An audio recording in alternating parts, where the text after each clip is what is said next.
فرق الدفاع المدني تسارع الوقت هنا لإنقاذ عائلة مؤلفة من 5 أشخاص تم التواصل معهم قبل قليل، ما زالوا على قيد الحياة في اليوم الثالث على التوالي على السكان المدمر. تم إخراج طفل قبل قليل من هذا المبنى الذي تشاهدونه الآن بالكاميرا، ولا يتزال العمل جاري حتى إخراج بقية الأهالي.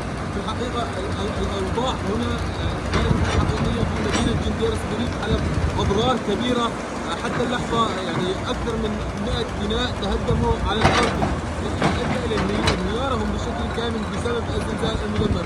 آلاف المصابين والمفقودين حتى هذه اللحظة تحت الركام.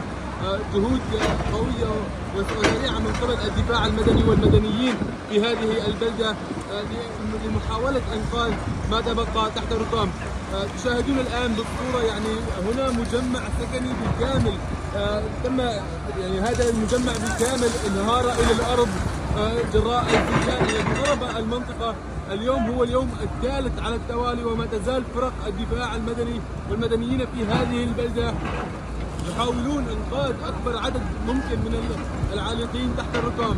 حتى اليوم هذا اليوم الثالث لا يزال هناك أحياء تحت الركام. فرق الدفاع المدني والمدنيين يعملون بجهود جبارة وقوية لإنقاذ هؤلاء المدنيين. الإحصائيات الأولى الإحصائيات الأخيرة إلى هذه البلدة تشير إلى أن عدد الضحايا تجاوز 600 شخص قد مضوا تحت هذا الركام، وآلاف المصابين والمفقودين حتى هذه اللحظة.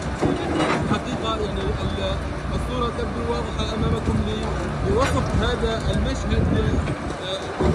هذا المشهد الذي تشاهدونه الآن بالكاميرا. يعني الصورة هي كاملة أمامكم. الأهالي والدفاع المدني جهود يعني كاملة هنا لإخراج ما تبقى تحت الركام في اليوم الثالث على التوالي، وما يزال هناك ناس